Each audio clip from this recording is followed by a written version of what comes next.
What if you fixed the World Series? Bet a fat bankroll on the team you knew would tank, and got away with it. It happened 100 seasons ago.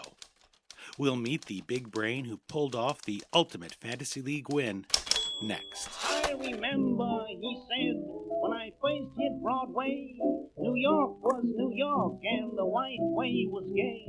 There were Sherrys and Murrays and Rectors, you know, the Claridge and Churchills and Delmonico. Music and laughter, and the prices were right. A $10 bill meant a wonderful night.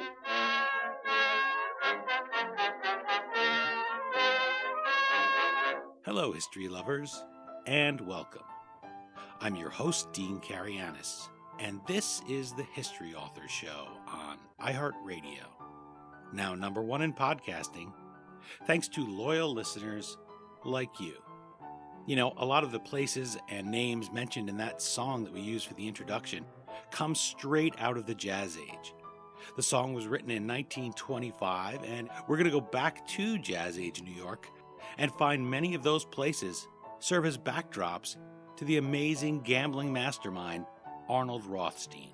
AR's lust for a sure thing inspired the most audacious and infamous scam in sports history when the Chicago White Sox took a dive on baseball's biggest stage against the Cincinnati Reds. Paying off greedy, crooked players may seem straightforward, but how do you manage to get away with it?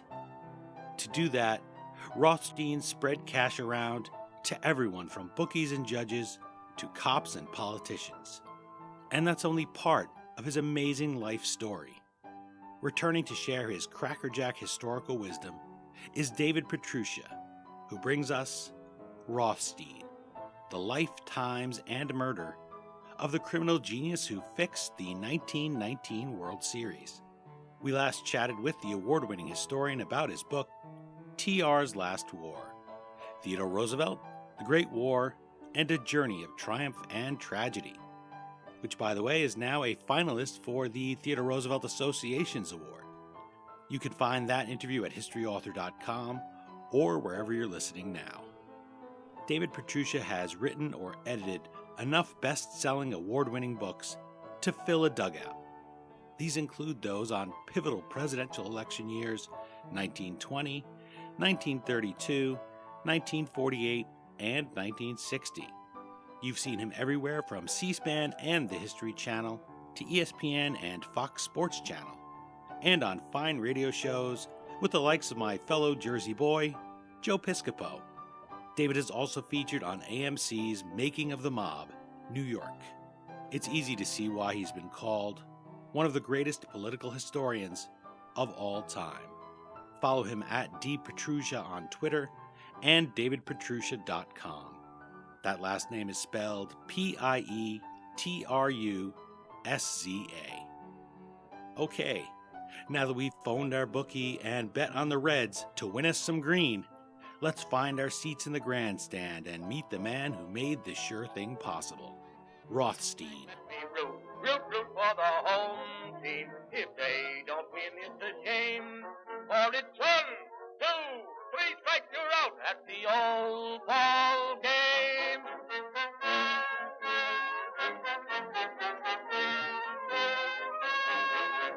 I'm joined live in person by David Pietrusza at New York's Albany Rural Cemetery Chapel. We're marking the 190th birthday of President Chester A. Arthur, and we decided we would jump ahead half a century to David's award-winning book, Rothstein, the life, times, and murder of the criminal genius who fixed the 1919 World Series. Thank you for making time to chat with the History Author Show.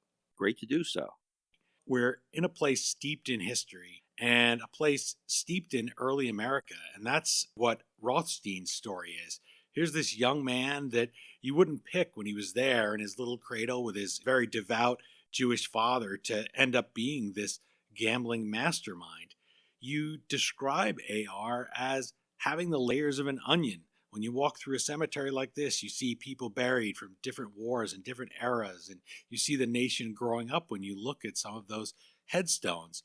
And that's rather what Arnold Rothstein is like. At the end of your author preface that you added for the paperback edition, you promise readers that, quote, you're about to meet the real Arnold Rothstein. I'm always curious about that moment when an author meets a subject for the first time and decides, I'm going to write about him for my next project. You had one that I just love, that origin story where it's at the old bookstore, right? You pick it up for $1.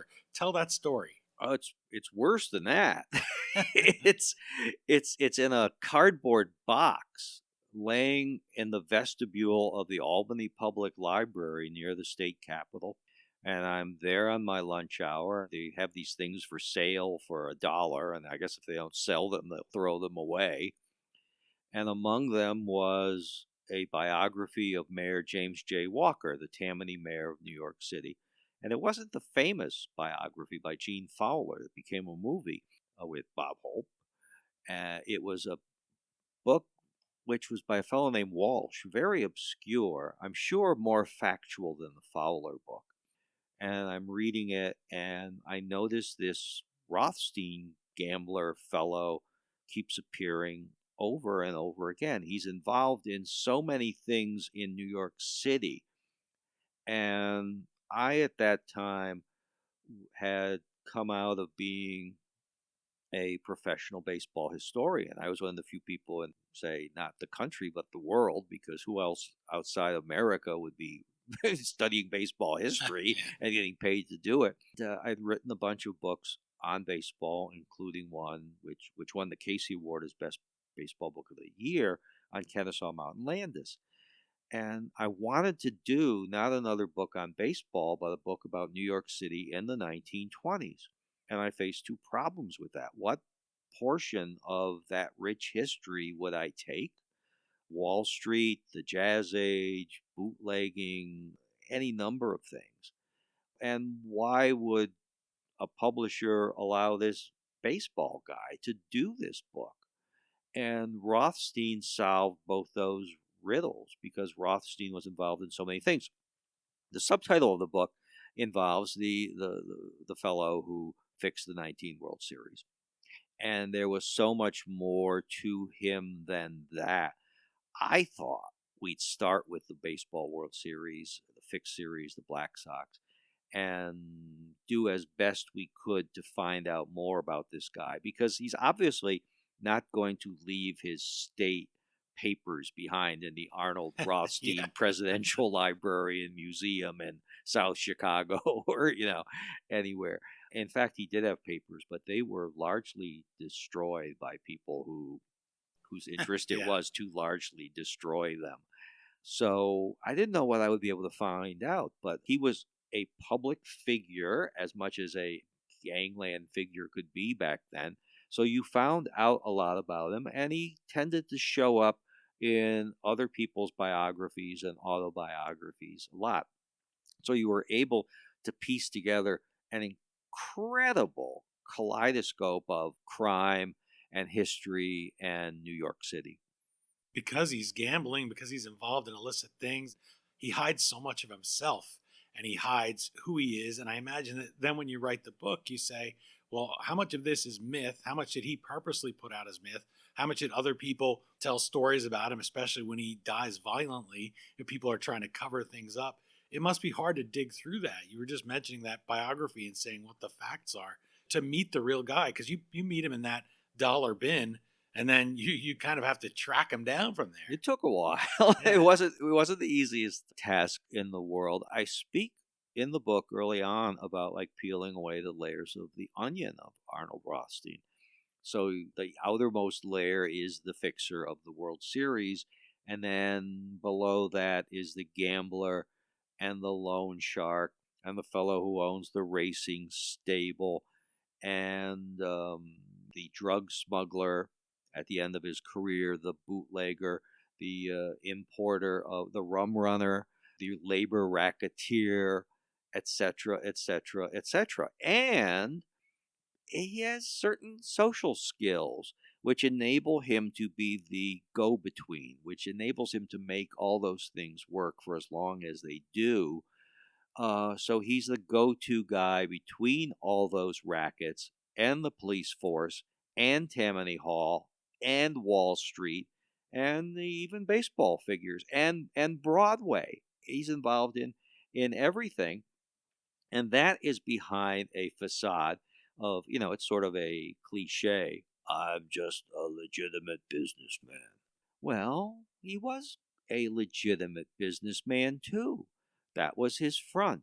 He was involved in real estate. He owned some very nice buildings, like on West 57th Street near the Carnegie Hall, on the Upper West Side as well, an actual hotel up there, I think on 72nd Street, where he parked one of his girlfriends, his last one, and also in insurance.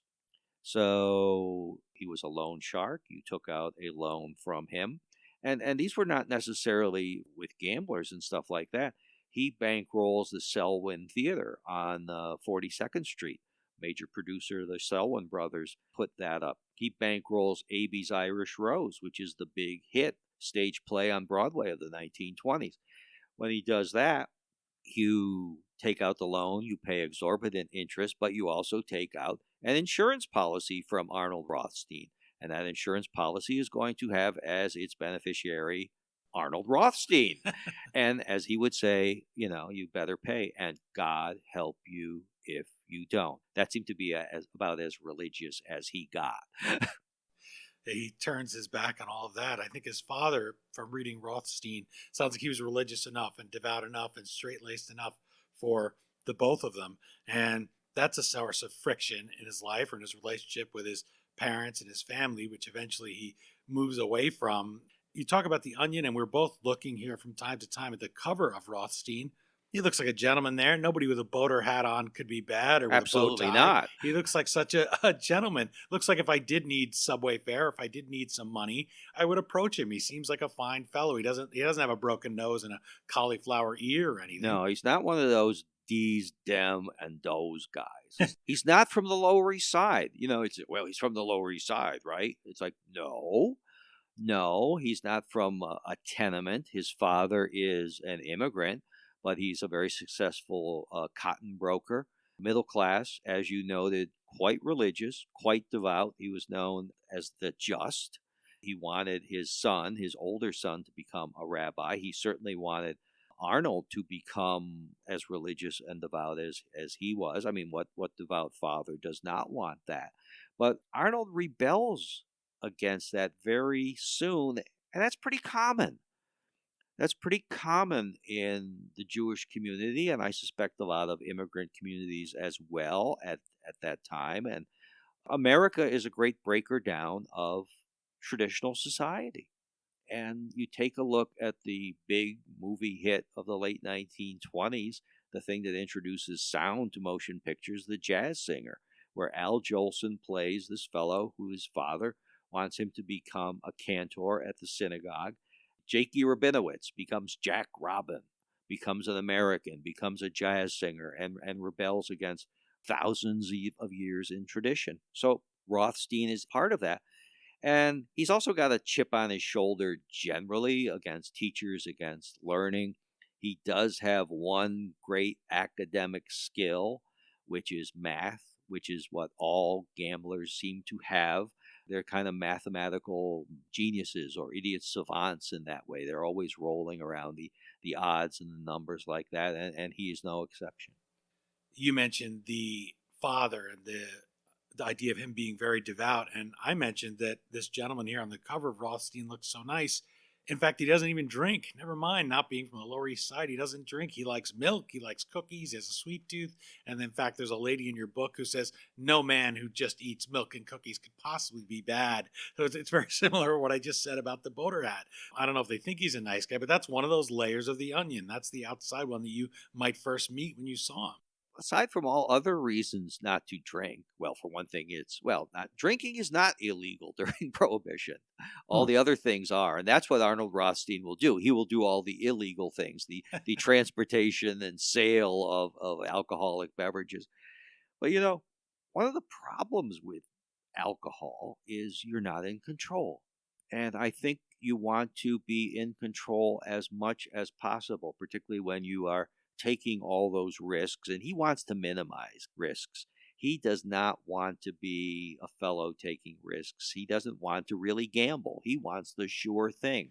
So he wants to be in control of his own faculties because that's one of the great assets that he has. And so he's not some wild living guy. He is very businesslike in his vices. Before we move on from the childhood AR that grows into this man that fixes the World Series, one of the early indications of his nature is when his father walks in. He finds him standing over his brother's bed, brandishing a knife. So here inside All the Milk and Cookies is that moment, and you tell it early on here in Rothstein, which is a good reminder of who we're dealing with at the center of that onion, that this is not a safe man to be around. It can be very dangerous. So what age was he when that moment happens? And tell us how that develops the young man, how that becomes subordinate, that idea of just random violence, even against your own brother, and that we peel the onion and that man grows up to be in those expensive suits. Often people who are forceful can have a side of them which is, insecure. And Rothstein is insecure very early on with his own family. And the scene you're describing occurs. He's about 5 years old. 5 years old. And his father finds him poised over his sleeping younger brother with a knife, ready to kill the kid, Bertram, Harry Rothstein. And Arnold is very jealous of him early on. Part of the reason is because Arnold's mother had gone off to see her family in San Francisco and had taken the youngest kid with her, which was quite normal back then, but it's not something that you can explain to a 5-year-old. And Arnold is very resentful of that. And I suspect later on as well, Arnold became resentful of his father's attitude to that brother because he was the religious brother. He was going to carry on and become the Jewish scholar, the religious fellow, which the father would have really appreciated. So that goes on. That other brother, Harry, is not going to survive to adulthood or to much beyond that.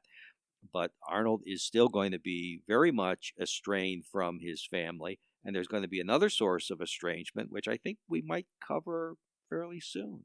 One thing there about that knife incident that occurred to me as you're talking is his father asks him what he's doing, and you think the normal reaction, especially for a 5-year-old, would be to hide the knife or to say, "Oh, nothing. I was cutting brownies." He'd come up with some dumb excuse. He doesn't even do that. He just readily confesses that I hate him. I mean, that's insane. You write in Rothstein that the 1919 World Series, quote, featured crooked ball players, betrayed fans, gamblers double-crossing players, players double-crossing gamblers, missing witnesses, perjury, stolen confessions, purposely mistaken identities, and cover-ups that would make Tammany proud. Now, all of those things, that makes for such a great cover blurb, although you don't use it for that. That, stepping back for me, describes such an intricate plot. And oftentimes, as we all know from reading books that are mysteries or watching Magnum PI, whatever it might happen to be, the more intricate the plot, the more in danger you are of getting caught. Somebody talk of having Two something can keep go a wrong. secret if one is dead. Right. Or better, if two are dead. Yeah, then it definitely stays secret. And burn everything before you go. So this man that they call the Big Bankroll, you hinted at how he analyzes things, how he knows the odds, insulates himself. That's the amazing part to me, is that he looks at the dangers. He knows people are flawed. He's very sober, not just in the alcohol sense, but I think he could really size you up and know who he can trust to talk and who he can't. Sort of like Don Corleone when we think of The Godfather. He knows who's going to come. He says the one who comes to you and says he wants to make peace, he's going to be the one that's betrayed you. So how does he boost his odds of success by using those skills? Well, in terms of the 1919 World Series, he does a number of things. First off, it's not his idea. Finding out whose idea the fix is, I don't think we're ever going to know. And you get a lot of different theories, and I think the best a historian can do, the most responsible thing a historian can do in this case, is to present them all. Because there's an increasing theory now, or body of thought, that it's the players. It's the players, guys like first baseman Chick Gandil and Eddie Seacott, who are really pushing this from the beginning and approaching the gamblers, which does not fit in with the, shall I say, sob story presented in the movie Eight Men Out or Field of Dreams, where these poor aggrieved fellows are, just sort of Lee Harvey Oswald patsies, It's like, no, these guys are in on it from the beginning. But the question is, which gambler comes up with it first? Is it the Boston gambler Sport Sullivan, who is going to be bankrolled by Arnold Rothstein? Is it going to be a bunch of Midwestern gamblers who will be placing bets through Abe Attell, a former boxing champion, who is an agent for Arnold Rothstein in this?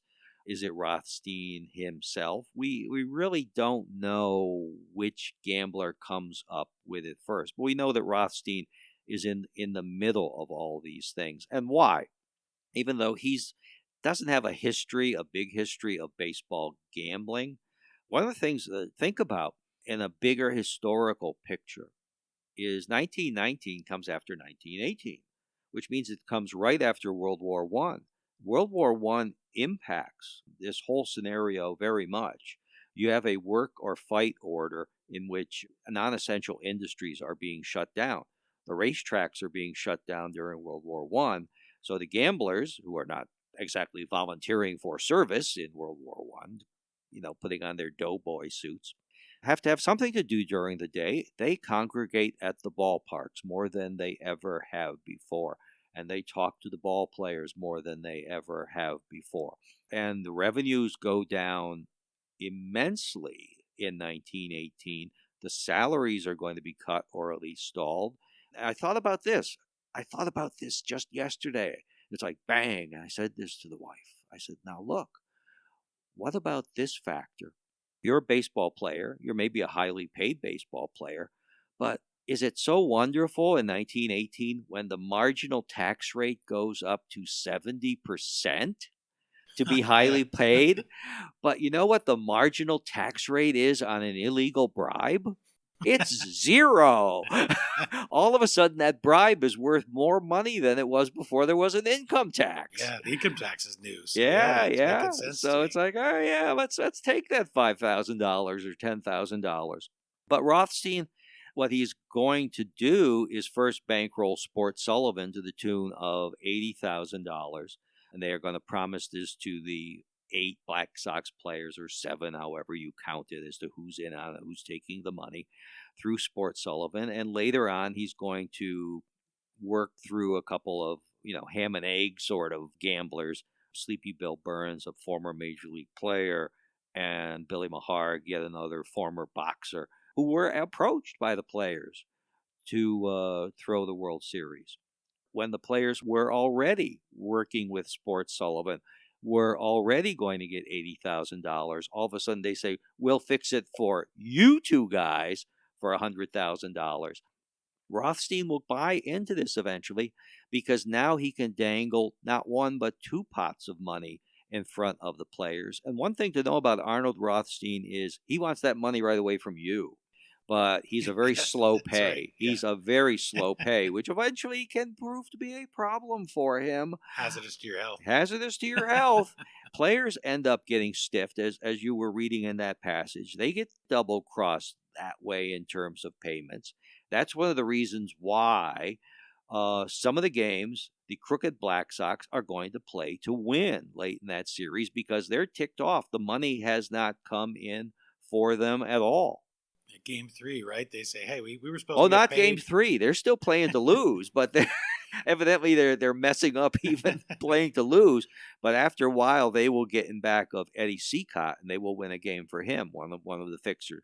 They won't play the win for Dickie Carr, who is one of the honest players on the team, the Clean Sox, not part of their clique. They wanted to get paid before, but I think that they wanted to get paid before. Per game. Seacott gets paid before. He's smart enough to say, I want that money right away, and he finds $10,000 under his pillow before Game 1. So he's willing to lose a couple games before he realizes that the extra money is not coming in. At one point early in what he calls his career as a sportsman, AR competes in a 32-hour pool event. I just love that notion of this super competitive man, and I guess people loved that at the time, and he loved pushing that legend of his skill and his stamina and his endurance, and he was not going to lose. He was going to keep saying another game and keep betting. How does that moment and moments like it evolve into that ultimate scam where he hears these guys maybe willing to throw the series and he says, I'm going to get in on that? Well, there's even a more of a backstory to that game than what happens when he first arrives with the stick in his hand, the pool cue. Is that early on, Rothstein associates with people of quality. You know, people of quality have more money that you can get from them. Okay, this is a sound strategy. So he's mixing with heirs to various fortunes and very high stakes gamblers in gambling houses. And he's also mixing with people of mental acuity. Before there's an Algonquin round table in the 1920s, there's this circle of guys meeting at a hotel and dining and hanging out at Jack's restaurant. And they're very sharp guys like Wilson Meisner, who's just Mr. Aphorism. Next to Oscar Wilde, he's Mr. Aphorism. Be careful to the people you meet on the way up because you're going to meet them on the way down. Okay, that's Meisner. And that's just the tip of the iceberg of the stuff he could come out with. And a lot of writers, columnists, editors, cartoonists. Cartoonists were big business back then for newspapers, editorial cartoonists. And Arnold Rothstein, who is a grade school dropout, is able to hold his own with these people. But there's an edge to him. And he's a little sarcastic, a little too much of a wiseacre, and they determine to knock him down, these guys.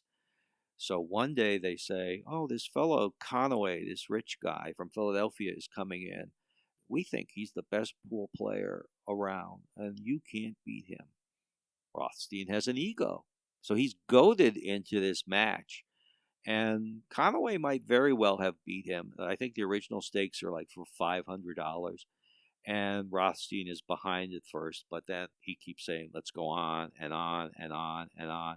And at the end of these 32 hours, which, by the way, is held at John McGraw's pool hall in Herald Square, John McGraw, the manager of the Giants, this is in 1909, Rothstein is a silent partner in that pool hall, the confluence, again, of baseball and gambling and these sort of outcast professions, you know, ball player, gambler, actors, people like that. Rothstein is at this pool hall. They play on and on and on. The endurance is simply remarkable. Rothstein probably wins an estimated $4,000 on this match. His pals who wanted to set him up and cut him down a peg, people think they lost $10,000 on the whole game. But aside from the money, this becomes big news. It may be reported in little paragraphs in the newspapers, but the word of mouth about Arnold Rothstein, this big, gutsy guy, spreads through all the gambling and showbiz and high-living precincts in Manhattan. And that's, you know, you can't beat that kind of advertising. Yeah, you can't buy that kind of publicity, and especially when you consider pool. You don't think of it as athletic in the way baseball is, but he has to be on his feet. He has to be a person of skill. And we all know, you talked about alcohol. That'll dull your skills, dull your judgment making, dull your reaction time. He has to be awake. I can't imagine 24, much less 32, or even at the end of a day when you're tired, you've been up 10 hours and you're trying to make the exact shot. And he can stop. They're begging him to stop, and he just keeps going. He's a driven guy. Yeah, he's really not going to lose. He just isn't going to lose. And yet, that's not why he fixes the series, as you said. It's because he doesn't want to have to be gambling. He wants to find that sure thing, and if this can be a sure thing, then, hey, I can make money off it. So why do people like Sports Sullivan and Sleepy Bill Burns and Billy Maharg and these Midwestern guys come to him? Why don't they fix it on their own? Because, I mean, they know the players. Arnold doesn't really know the players involved on the White Sox. And I don't think he'd be schmoozing with them in any case. The reason they come to him is, well, you need $80,000 or $100,000 or $180,000 to dangle before the players. But so what? So you've done that, but you also have to have money to bet on the series. Once Sport Sullivan in Boston has put up $80,000 in real American dollars back then in gold, you wouldn't have any money to bet. So these guys need the money to bet. They need a guy who is going to Rothstein can not only put up the money to bribe the players, he has the money, the big bankroll to put on the series himself. We're never going to know exactly how much he bets because, again, there's no records there.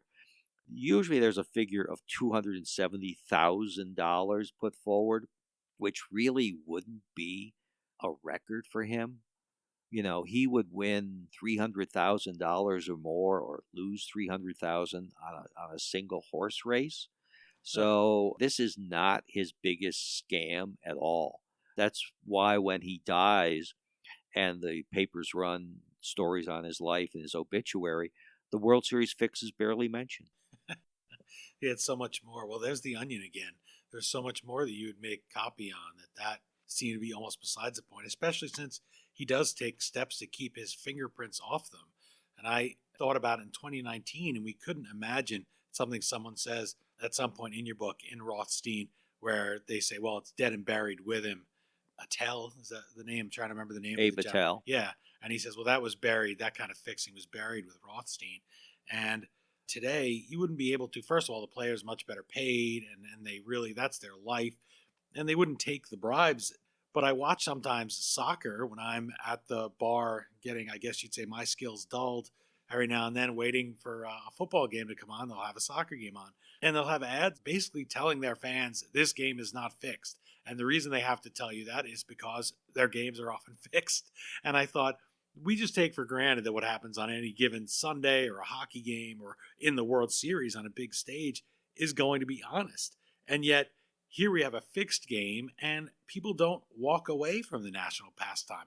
You have this phrase that we still use today that you have in Rothstein, say it ain't so, Joe. And it's so pleading. You don't want to see your icons knocked down a peg. You invest everything in sports, and the idea is they don't let you down. You can't invest everything in a politician or even in a marriage often. Somebody's going to let you down. We know what the divorce rate is. But sports, they were counting on them, and these guys let them down. And I wondered how close it came to people just saying, the heck with baseball. Maybe we will go follow soccer or some other sport. How did they rebound from that? You keep seeing in those days the reference to baseball as a clean sport, an honest sport where there wouldn't be such fixes. And it wasn't true. There had been gambling in baseball and fixes going back into the 19th century. There was a big scandal involving Louisville, where players were banned in the 1870s. There was an umpire who was thrown out. There were rumors of fixes throughout the World Series. By the way, you also see references at that time. The World Series is called something else. It's called the World's Series. Yeah. Language changes, and we don't even know when it does or how.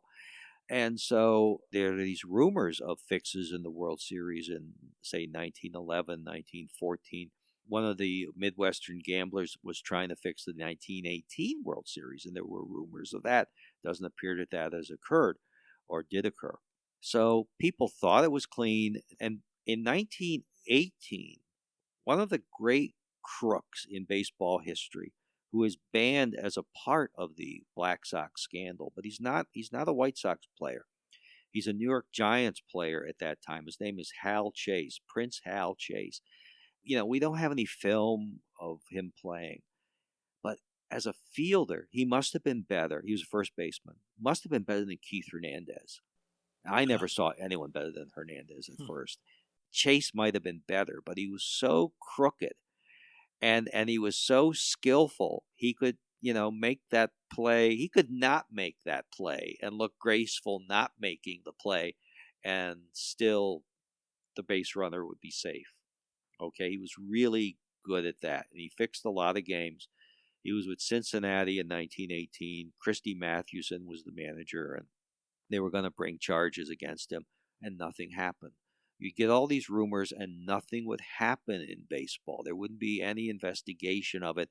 so that everything looked clean, but it wasn't. And the rumors, people in baseball would hear these rumors, and they'd know, well, maybe nothing's going to happen to Shoeless Joe Jackson. Maybe this will happen again. It'll just get passed over. We'll go on to another season.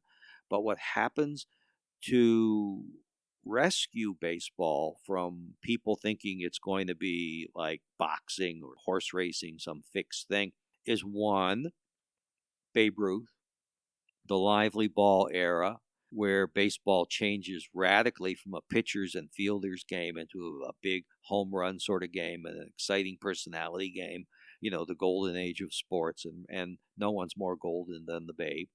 And secondly, Kennesaw Mountain Landis. There's been a power struggle for the ruling of baseball. Ban Johnson, the American League president, has been the big dog, the guy running everything. His day is over.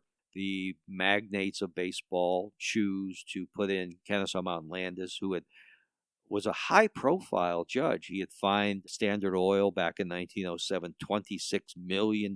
John D. Rockefeller, $26 million, had fought the IWW, the radicals, the socialists, about their opposition to World War I, and a real box office judge, if there is such a thing. So they put him in charge of baseball, and he bans all the Black Sox when they are acquitted of fixing the World Series by a Chicago jury, which is another story, and says that no player who has worked to fix a game, taken money, sat in on meetings, is ever going to play baseball again.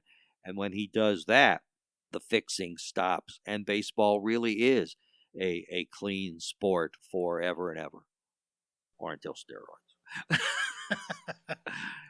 It's time for the seventh inning stretch with David Pietrusza about his book, Rothstein, The Lifetimes and Murder of the Criminal Genius Who Fixed the 1919 World Series. You can follow him at dpietrusza on Twitter or davidpietrusza.com. Publishers Weekly calls Rothstein strong investigative journalism and says that the book sweeps readers into the seedy world of Tammany Hall politics, violent mobsters, dirty cops, and paid-off judges.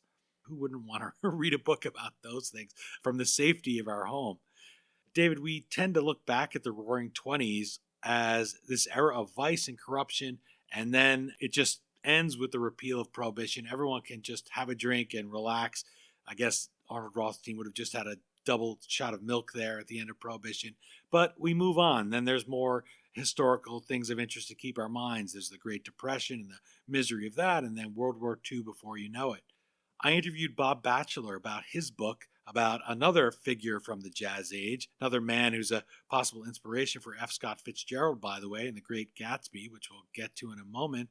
He's the author of The Bourbon King, The Life and Crimes of George Remus, Prohibition's Evil Genius. He had a question for you along those lines about the changing times.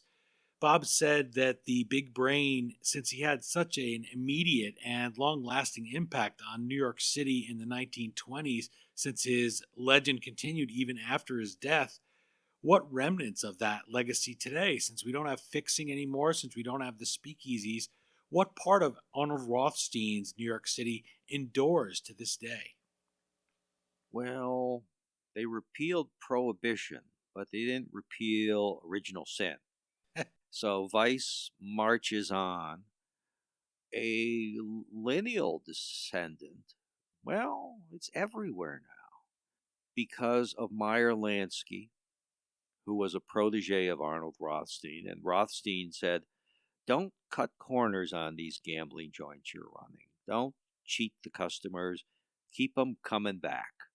Because what keeps coming back? When you hear the news of the person who bought the lottery ticket at the corner, that gets everyone ginned up again to buy more lottery tickets because it could be you, and et cetera, et cetera, et cetera. So Lansky follows the Rothstein model in Havana, and then more to the point nowadays in Las Vegas.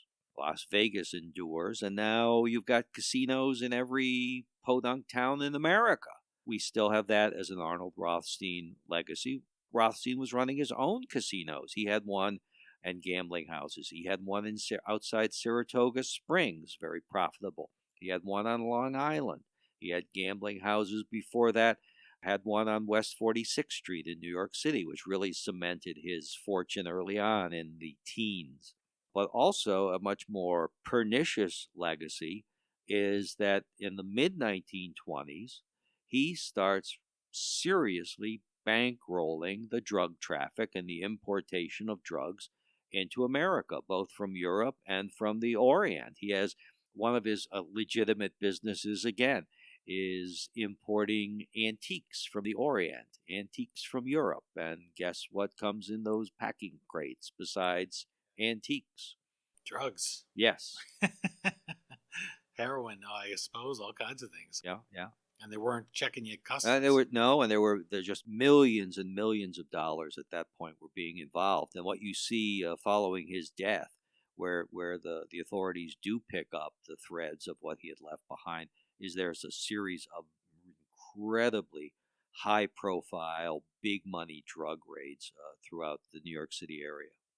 And if he started sampling the merchandise, unlike his resisting of alcohol, that would have dulled him and made him a little careless too. But we don't know if. Yeah, I don't know if he would have done that or not. But he certainly his luck starts to run out at the end, and where things used to work for him. All when you're hot, you're hot, and when you're not, you're not. I like that idea you were saying about keep the gambling house honest.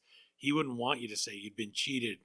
There's a bunch of those stories. No, or mugged in the alley on the way out. Watered down liquor. There's a guy who says he's upset about his run of bad luck and says this place is crooked, and he says I'll bet it all for you on a flip of a coin. A hush is going to fall around across that room, and for him, if he'd lost, which he doesn't, it would be worth it because he doesn't want that negative publicity. He had that real ear for knowing if you're a big spender, for instance, in a casino.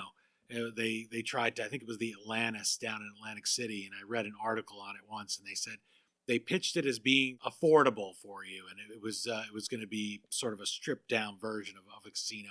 And they said nobody wants to think that. When you go, you want to feel like a high roller, right? Every room should feel like a high roller room if you're there. Nobody wants to go to the discount casino to play. If you want an honest bookie, and you want to feel like you're a player. Yeah. When I was a kid, there were many a bookie around the neighborhood, and they were all remarkably honest people. I never heard of a bookie stiffing anyone at all. And the other thing that would occur is, people would bet their 25-cent bet straight, as they say on the number, and box hit of a dime. And if you won, what did you do? You tipped the bookie, because then you were a big shot. You were a winner. Yeah. He never tipped you when he won. It's like throwing the chip down at the blackjack table. You tip them. What would one of our conversations be without a TR mention? But it's making me think of when he becomes one of the police commissioners of New York City, that board of 4, and he sends the cops out, trace down vice, go, I want you to get these bookies off the street, all manners of vice.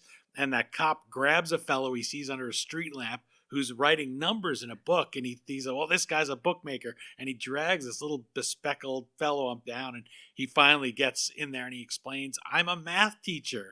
When he saw him writing all these figures and thought, aha, he must be running numbers. He drags him down to the precinct. Many of the bookmakers at the tracks were, again, that mathematical facility. It would be all in their brains. Wow. Yeah, so like you said, nothing written down for the presidential library. Yeah. And today we talked about the legacy.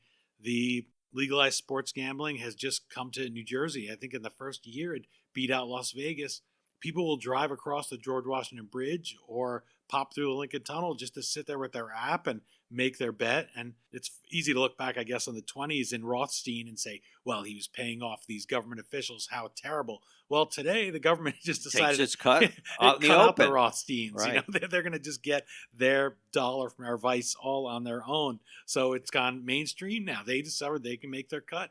That's why even the NFL, they're happy to have fantasy league now, because they figure, people are more watching and there's more money. And so they stopped trying to kill off fantasy leagues, and they really embraced it now. It's changed the way it goes, and same with sports betting. I received an email the other day from a real expert on not only sports gambling today, but the history of it. and he was pointing out a merger of two of these big sports gambling outfits, and that one of the partners, shareholders in one of them, with an option to buy much more, is Fox Broadcasting, who will be broadcasting the World Series in 2022.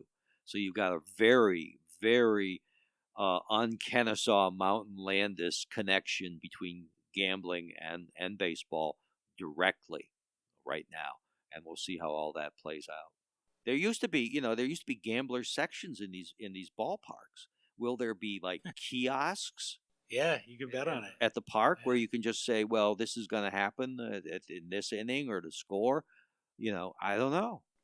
It's impressive dedication or the honesty of these major sports that if you do speculate on those things, people don't really take it far. Nobody ever says, well, let's appoint a special prosecutor or somebody to go and investigate. For instance, the Vegas Golden Knights, they were an expansion team. They went all the way to the NHL finals for the Stanley Cup. And the odds for them had been at the beginning of the season to win the Stanley Cup. They hadn't played a game, for crying out loud. They didn't even know what their mascot was going to be.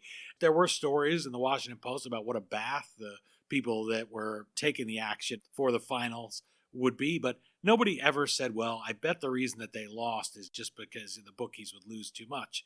I'm sure some of them were definitely sitting there in Vegas praying that they wouldn't, because it would have been a mountain of money. But we have managed to drive that out of the sports, so you do feel like, even though we all complain about an umpire or about a referee's call or say that they should throw a flag in a play that they don't, I think we all know, not really based on anything other than we're salaries momentarily are so high ticked. now. Yeah, The weakest point, and I would assume that baseball and the other sports are smart enough to know that, is the umpiring and the referees. Those are guys who can make a real difference, and that's just the way he saw that pitch, Who knows?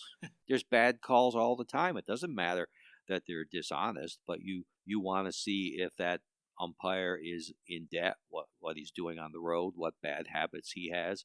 And, some of them are just removed, and you don't know why.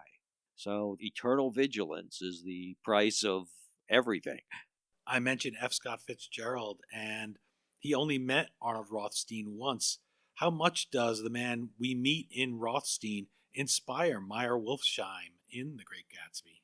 Well, he's Rothstein is gotten a bit wrong in The Great Gatsby. He's not quite the uncouth fellow with human teeth as cufflinks that Fitzgerald portrays him to be. But he does mention specifically in the novel that he's a smart man, old boy. He fixed the World Series. Right. And then they say, how could he get away with that? And it's like, because he's a smart man, old boy. And Rothstein really is. Question is, why did he get away with it? And because he, again, like an onion, there are the layers. And there are the layers of his personality and his business interests. And there's a layer of how you fix a World Series. Arnold Rothstein is never going to talk to a player directly.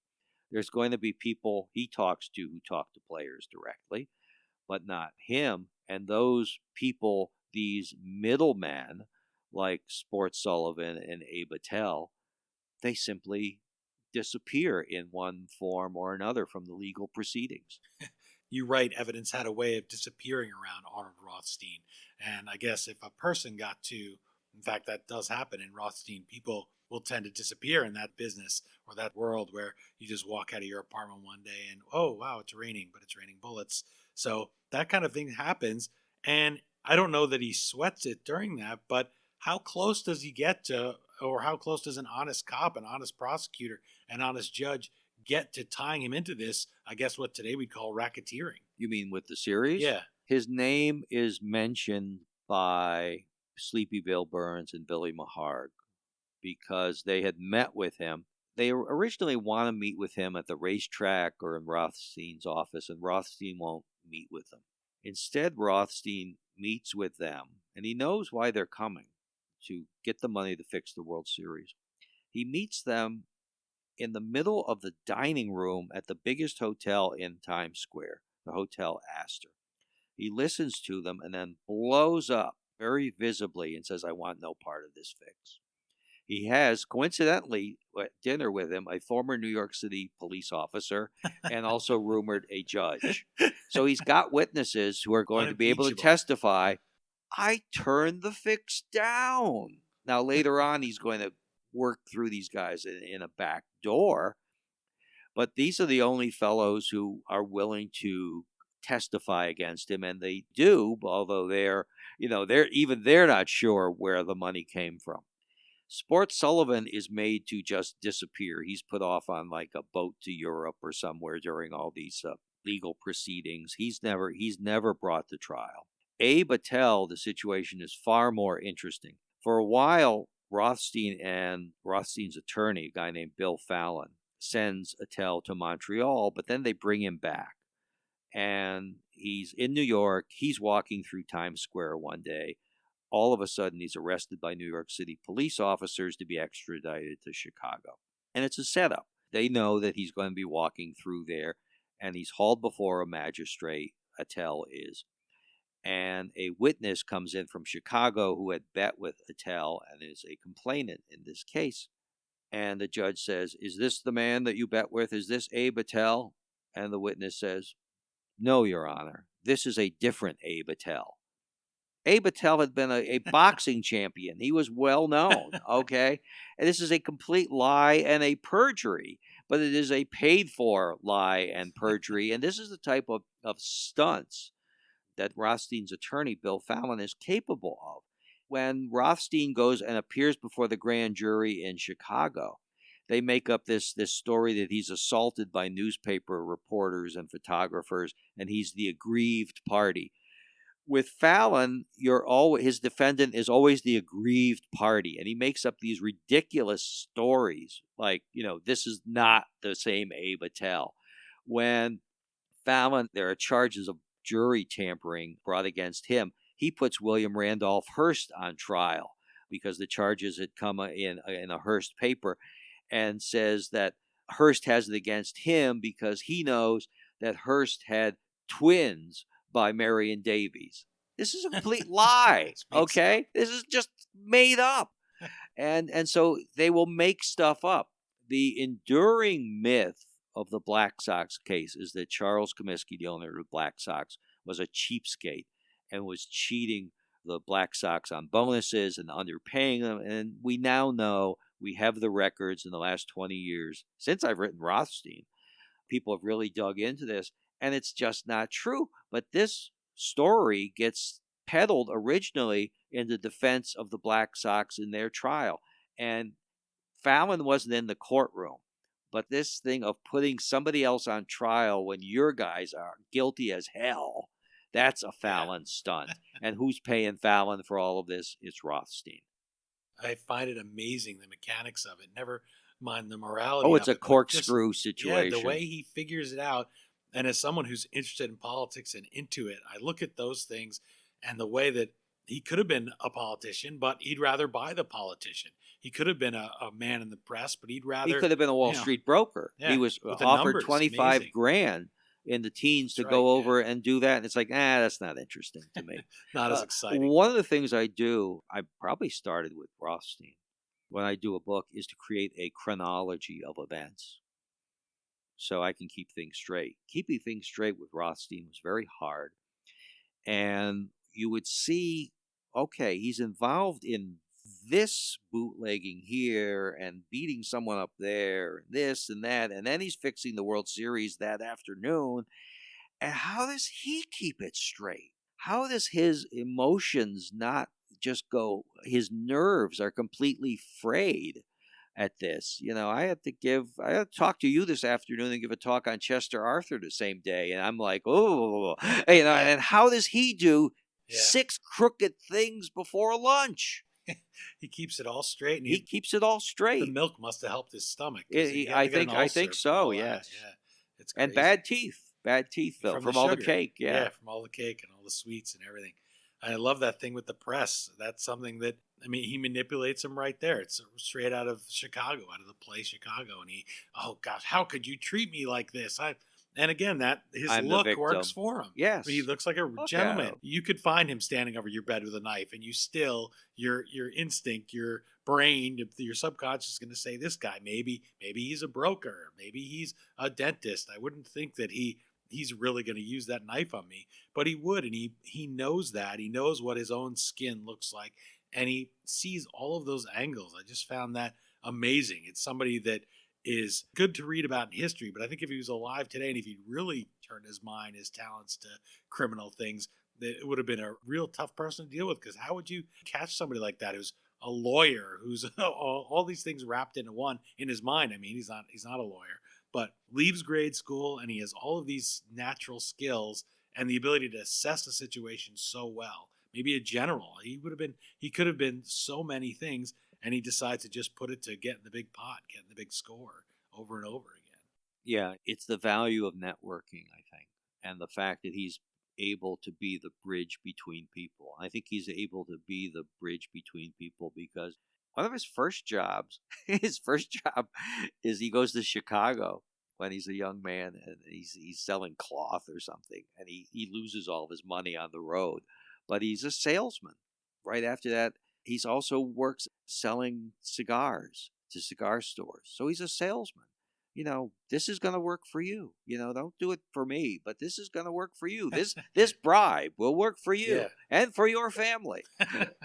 You owe it to them. This is the finest bribe you could get. It's amazing, the stories again and again of him. You picture gambling, you picture the jazz age, you picture a certain kind of person, and that's why for a long period we only had caricatures of those guys. The guys, Star Trek, a piece of the action. Some of these people that are just two-dimensional, and they're just, as you said, the D's, dem, and does. And here's a man who, wow, you're reading Rothstein, and I'm trying to keep up with him. I'm glad you did the timeline work so I didn't have to, because then he does have a wife. Yeah, that's a whole story here, part of his full biography. And then, as if that's not enough, he decides he's going to have a mistress. He's going to be several. Keeping his wife happy and try to, well, I guess that's not too much of a concern, but at least keep her from making him unhappy. Maybe that's a better way to put it. Yeah, he wanted to keep the marriage together. It's very interesting that towards the end of his life, as he's trying to keep the marriage together, he consults a early psychologist, a fellow named, I think, John B. Watson. He's not the Dr. Watson of Sherlock Holmes. He's a different Dr. Watson, who in fact is the grandfather of Mariette Hartley, who listeners may recall, if not the name, the commercial she did for, I think, Polaroid with James Garner. Yeah. And they people thought they were Mr. and Mrs. Gardner, but they weren't. But so Rothstein would go in to this shrink with his wife, and sort of like Sopranos. So he's very modern in that sense. He's conflicted. He's like, gee, Officer Krupke, Well, he's a guy who, because he has that analytical skill, that's the thing. Eventually he's going to, even though his life is so busy, and maybe that's why he kept it so busy, eventually you're going to turn that analytical mind to yourself. And I think maybe that's part of the reason why. Then he says, well, boy, I do have this thing. I can't imagine being inside his mind. I think if you were writing this as a novel, to get inside his head would be a very noisy, chaotic place to try to put words in it, because maybe not chaotic, maybe it would just be organized chaos, or it would just be very busy, like I guess when you do walk onto the stock exchange, all of those people running in different directions. To me from the outside, it looks like this can't possibly work. Why don't they use computers? Why are these people running? How do they know? There's all these numbers flashing on the board, going up and down, and yet it's organized. It's the only way they can do it. And so I think maybe that's what the inside of his mind It's a different skill. I have the skill of being able to sort this stuff out in a book, but balancing my checkbook, forget about it. I lost you just driving here across the cemetery, so I'm not. I said there was no way I could stop and ask anyone. I didn't think, sorry if you're lost, do you know where the chapel is? So I just had to find the map and find my way here. I mentioned about using him as a fictionalized example, Arnold Rothstein. Listeners may be familiar with the 1988 film that you mentioned, 8 Men Out, or Michael Stuhlbarg's depiction in HBO's Boardwalk Empire. It's one thing to ask what you thought of those performances. We get an idea from listening to you and from reading Rothstein, but somebody whose entire life and legend and persona was very carefully crafted. And you've mentioned a few of those things. There are many more in the book that he planted these little seeds of doubt and these little stories like the press ambush, oh my gosh, that didn't happen. And you'll still read about these sometimes. And so it's no fault of people who are portraying them to know exactly what really happened, because he kept that in the shadows. He wanted to keep his fingerprints off it and be the Oz behind the curtain. So how much of these big screen examples, big screen depictions of Arnold Rothstein are real? How much of it is a good performance, good fiction, but maybe not the real man? What do you think of those portrayals of the Black Sox scandal mastermind? I wasn't crazy about Michael Lerner playing Rothstein in 8 Men Out. Physically, the type was wrong. And I write in a footnote in there that Lerner seemed like an actor who was always sweating. He's I think the studio executive in Barton Fink, and I don't think Rothstein never sweat. I mean, he's just like more, it might be a bit curt as Lerner was in 8 Men Out, but I don't think it seemed quite right. And of course, a lot of just about I watched both because I participated in a symposium in Chicago on the 100th anniversary of the Black Sox recently, and it was really about the legacy of the Black Sox. So it's like, gee, I think I better watch both movies again. And I was quite stunned at just how inaccurate 8 Men Out was. I mean, really, just over and over and over and over again. So a lot of the details regarding Rothstein and just about everyone else were hitting false notes for me, even before the stuff which has come out since that was made, since my books were written. In terms of Boardwalk Empire, I'm going to have to do a very gangsterish thing and take the fifth. Although it's not really the fifth, it's just a refusal to testify, or an inability to testify, because I've never seen the show. I don't have HBO, and I also kind of wary about historical movies, because they'll put things in your brain and they'll stick in your brain, and you won't know where they came from, and you think that they're true, and movies are damn near never true. But when Boardwalk Empire was in development, I received a communication from Michael Stuhlbarg, who was the fellow who ended up playing Rothstein. And he said, I've read your Rothstein. Would you care to have lunch or get together someday and we can discuss, how I should be playing him? And I'm like, oh, yeah, that's cool. But at that moment in time, now Rothstein has been optioned 3 or 4 times for motion pictures, and there was a shopping agreement. And right now, the option agreement is like this close to being signed for a stage presentation. Okay, so it's been a popular topic. Back on Broadway. Back on Broadway. Cool. Oh, probably off Broadway, because what we're originally talking about now is a one-man show, which could be a musical, believe it or not. Huh. Yeah, wild. So I've been that'll be intriguing. We'll see if that happens. With an option, you'll see if it happens. So my agent said, "You've got this option out with someone else. I don't think you should be talking to somebody who hasn't optioned your book in this case." And so it's like, I got back to Stuhlbarg and I said, I'd be happy to have lunch with you. The only thing we can't discuss is Arnold Rothstein. And for some reason, he didn't want to talk to me, which is perfectly understandable. I like that notion, too. Also, it's not quite history. It's only a few years ago that this show was on. And I felt the same watching it. I loved the performances, and I'm not going to write about the Jazz Age, so I was safe. But when I was writing about Churchill, I didn't want to watch any of the portrayals, and people would say, but they're so great. And that last movie drove me nuts. Yeah. Other than Young Churchill. Young Churchill, I thought was really well done. And that was the only role for that actor, which it makes it even more singular and kind of odd. Because to me, it's just, if you know the age, obviously you know Rothstein well, it has to be right on. Otherwise, you're watching it and you're saying, this is just watching somebody dressed up as the person mouthing the lines. You mean the right physical age to play him? Well, just, it's not him. And for me, it's just my personal thing. I have a hard time. I have this with Ed Harris, who I was chagrined to discover he was born from Tenafly, went to Tenafly High School. So that's a town right next to the 2 towns where I grew up, right next to the town where I was born. And so I said, well, I have to like him now. He's from New Jersey. But every time I see him in a movie, I say, well, there's Ed Harris doing that. suspension of disbelief, I guess I have a little challenge with. And I think when you look at historical figures, like in this, I'm looking at the fellow in Boardwalk Empire, and you don't need HBO, by the way. I think it's on Amazon Prime if you have that. Okay. But anyway, I'm saying, well, that guy's not acting very Warren G. Harding-y, but I felt like doesn't look like Nan Britton at all. She wasn't a crazy woman. No. Doesn't make it not enjoyable. There was a movie about the Cristeros in Mexico in the 1920s. The Catholic Church was being seriously prosecuted. It was a semi-Bolshevik revolution at some point after a while in Mexico. They were closing down all the churches and killing the priests and bad stuff. And I haven't seen the whole movie, but I've seen a clip where they have some guy playing Calvin Coolidge. It's like seriously bad casting. So casting is my 1920 book, The Year of the Six Presidents, has been optioned and is being developed by Charlie Matthau, Warren Matthau's son.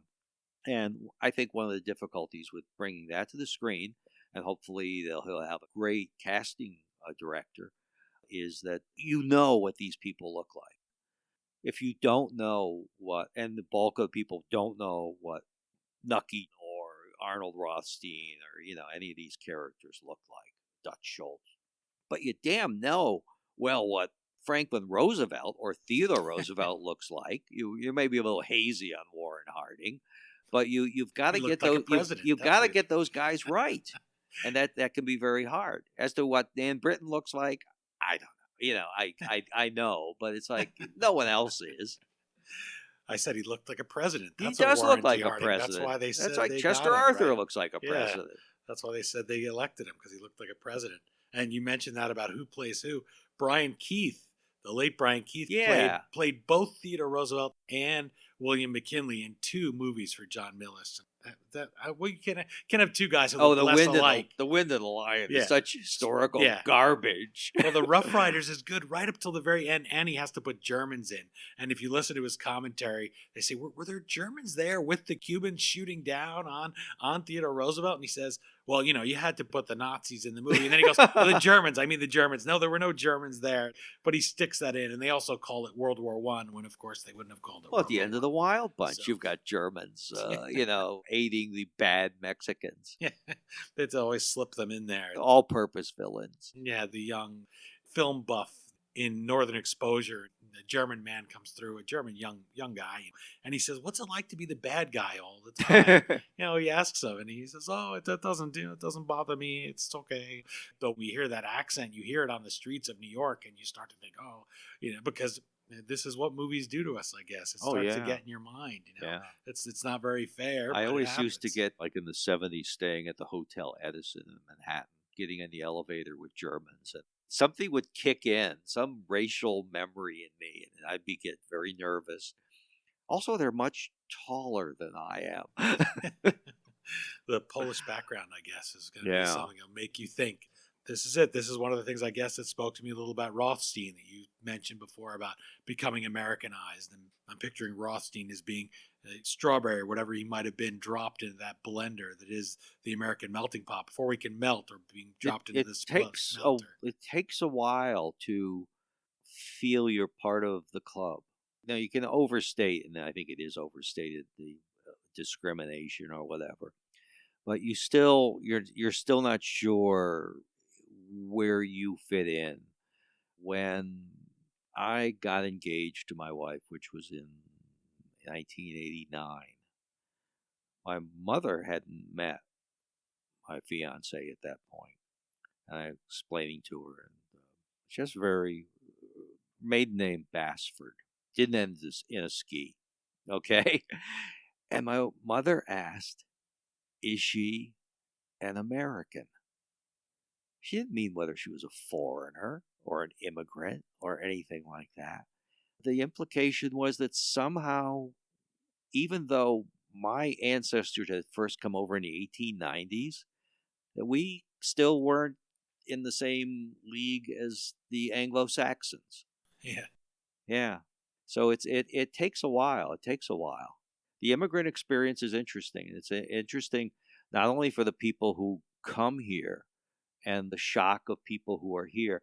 it's also a shock to the people they leave behind. We never think about them as part of the immigrant experience, but what is the heartbreak of the people in the village in Anatolia or Galicia or Sicily or Mexico or Guatemala when all your relatives and friends have left? Yeah, and you'll never see them again. Yeah. There's no way to keep in touch even if you wanted to. Yeah. That's why this story, I find, to bring it back to Rothstein, such an American story. And I love that period of bringing somebody in, and then you're sitting there one day and you say, Dad, this is the girl I'm going to marry. And he's already has this stressful relationship. And speaking of such situations, and he says something very wise and that I think anyone would want their father to say to him. He doesn't throw this woman out in her ear. He doesn't do any of the stereotypical movie things we might picture. He said, obviously he can't give him his blessing, he says, but he doesn't wish them ill and march them out. And in a way, I think of all the bets that Rothstein makes in his life, he's ready for a fight there. And I think his father, I don't know if I think he wanted a fight as I'm reading the book, as I read in Rothstein, but his father diffused it and in a way almost beat him in that little way where he didn't. Yeah. He would have been happier, I think, if he just got thrown out on his butt and said, see, this is why I never want to come here again. But that's not how it works out. So that's kind of a nice thing. And as I said, Rothstein, the book doesn't always take you right where you think you're going to go. He works at right angles to things. It's always he a also surprise. helps his father out financially later in life. And he's very close to at least one of his brothers. Maybe I think two of them, surviving brothers. Yeah.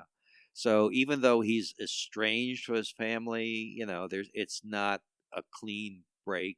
He's complex. Yeah, he just doesn't fit. He would have been great to just be one of those Jewish kids on the Lower East Side. He's also live his life, he's also where does he live most of his life? I mean, he does, like I say, when his marriage is breaking up, he ends up with his mistress on West 72nd Street in the hotel he owns. But when he's married, and for the bulk of his successful life, he's living not on the Upper West Side even. He's on the Upper East Side. I mean, how hoity-toity is that on Central Park, East? Fifth Avenue. Theodore Roosevelt's sister, Bammy, is there. I mean, everybody, a lot of people were there. That was the Republican area. Their silk stocking district. Yeah, that's a good address to have.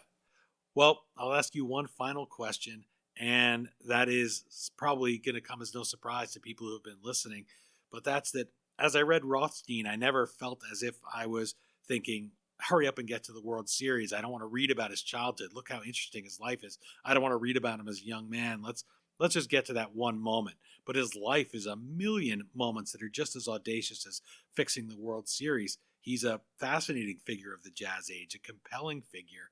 What is it about AR that you hope readers will find when they pick up your book? Now they can get it in paperback and enjoy it and apply to how they look at the world in 2019. Well, crime does not pay.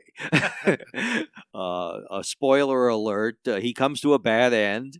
He is that slow payer, and he's a slow payer to the wrong ticked off Irishman at the end, and gets plugged for it. He won't talk at that point. But also, what I was saying earlier about networking, where he is the fellow who can go between all these groups because he must have some sort of good people skills on one level, and also network with the right people and not with the wrong people. I think it's his wife who made the point that Arnold's associates, his circle of friends, really went downhill the longer his life went on, where he started with those intellectuals and newspaper people and writers and the heirs of big fortunes in the teens, and he's working with those people. And then at the end of his life, he's working with Legs Diamond and Dutch Schultz and drug addicts and people like that. So he's moving in crummier, darker circles. As he's doing that, his judgment is seriously getting worse and worse. And even with his last girlfriend, there's something about her that seems just floozy-esque. I think I talked to one of her descendants once on the phone. I wish I had kept better notes. But even her family was like, no, not good. Well, that's why you have to surround yourself with good people, and that's what makes Rothstein such a compelling book. I thank you for sharing it with me and giving it to me so that I would have the chance to experience it, because I love a good puzzle. I love planning something. I love building things. Well, it is a puzzle, and the book won or was a finalist for the Edgar Award, the Mystery Writers of Association. I was quite startled to find that I'd written a mystery, but in fact, trying to get to the bottom of his murder, let alone getting to what really happened with the Black Sox and him, but really untangling his murder was a mystery and a half. Well, all of that and much more in the book, much more than just the fixing of the World Series.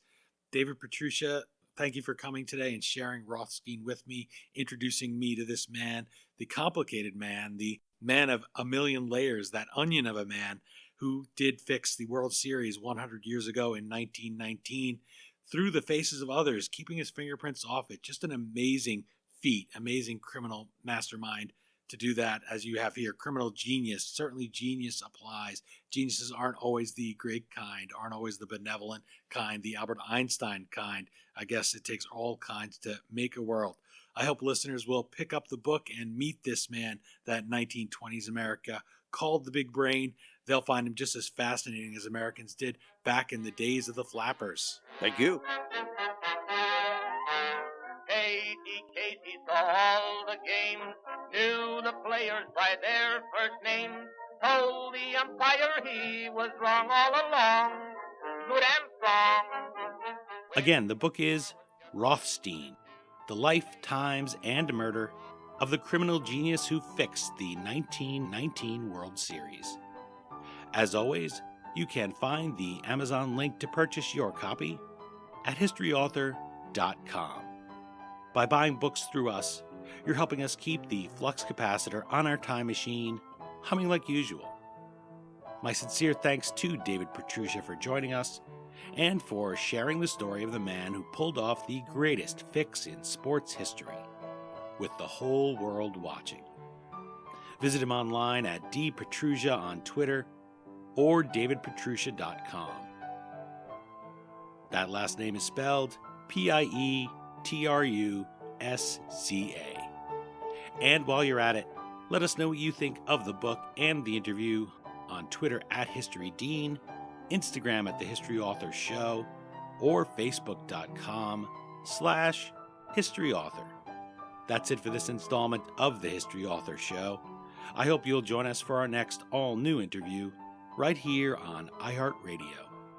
And if you're an iTunes subscriber, please take a minute to leave us a review. Until our next trip into the past together, thanks so much for time traveling with us today, and have a great week. We still call it Broadway, but what's in a name? Take it from Georgie, it isn't the same. On the east side, west side, things ain't like before. There are tears in